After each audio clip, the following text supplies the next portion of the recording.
Bonjour, bienvenue à tous sur Évanescence littéraire, une page sur Facebook depuis 2017, mais également un site internet depuis mars 2024. Je suis Évangéline Brunois, je suis chroniqueuse littéraire entre autres.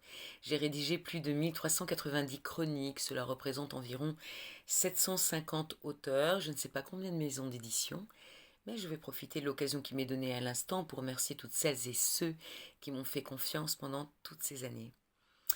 Je me propose de vous lire une chronique littéraire que j'ai rédigée le 5 septembre 2024 concernant Le chant des martyrs de Jean-Luc Aubarbier, paru le 22 août 2024 aux éditions de Boré dans la collection Terre de poche, 360 pages.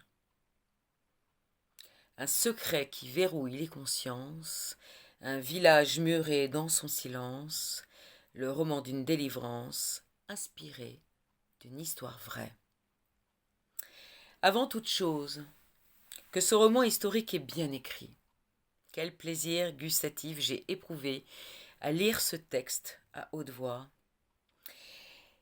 Bascule entre 1994 et 1934 à 1945, lieu, un village du Périgord très attaché à son patrimoine, ses coutumes, sa gastronomie et ses mensonges et ses secrets. Un homme, en rupture avec sa vie de reporter, éprouvant le besoin viscéral de se reconnecter à lui-même, à des valeurs plus authentiques, loin du microcosme parisien et son snobisme. Direction la maison secondaire acquise avec son ex-femme, qui a préféré le quitter pour retourner à la capitale. L'occasion rêvée de mettre à exécution un vieux projet de rédaction de roman. Enfin, après avoir rapporté la vérité, même terrible, en bourlinguant sur tous les fronts, poser ses valises dans un si beau village afin de souffler est vital pour Julien. Mais le destin farceur ne va pas laisser notre ami s'endormir sur ses lauriers et vivre une existence campagnarde tranquille. On ne peut se renier, son instinct de limier et de journaliste se réveillera malgré lui à l'évocation du passé des lieux et d'une certaine châtelaine, Gilberte de Montastruc, ancienne actrice. Ayant fait un bon mariage, elle fut une veuve joyeuse, rapidement, aux idées pétainistes. Une figure singulière, difficilement classable. Le pire et le meilleur sont évoqués la concernant. Il semble que les survivants de la Seconde Guerre mondiale et leurs héritiers soient atteints de surdité et d'amnésie soudaine lorsque Julien tente d'en savoir plus. En effet, un village français dans la tourmente et le personnage de la belle Gilberte serait parfait pour son prochain roman, projet adoubé par son éditeur parisien. Mais la communauté se referme sur son passé, ses silences. Un lieu concentre toute l'attention. Le champ des martyrs que le journaliste aimerait acheter pour y installer une piscine à côté de sa demeure. Refus incompréhensible du propriétaire. L'ambiance devient lourde sous des apparences de bonhomie et de convivialité.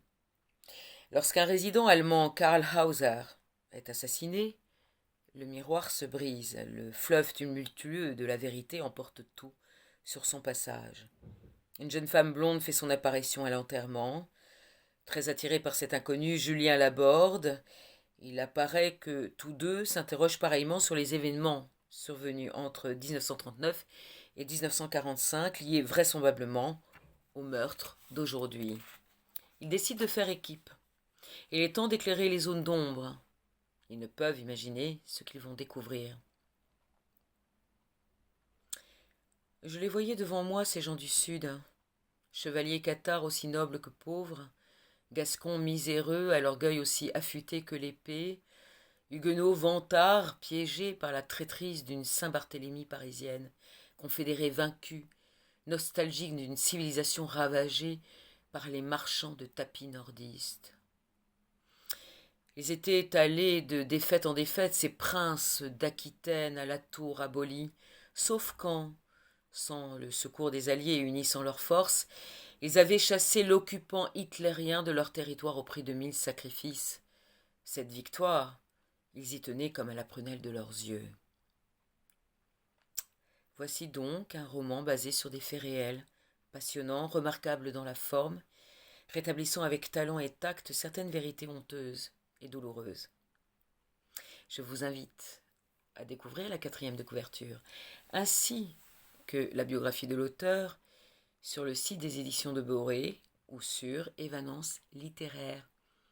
Merci infiniment, à très bientôt, au revoir.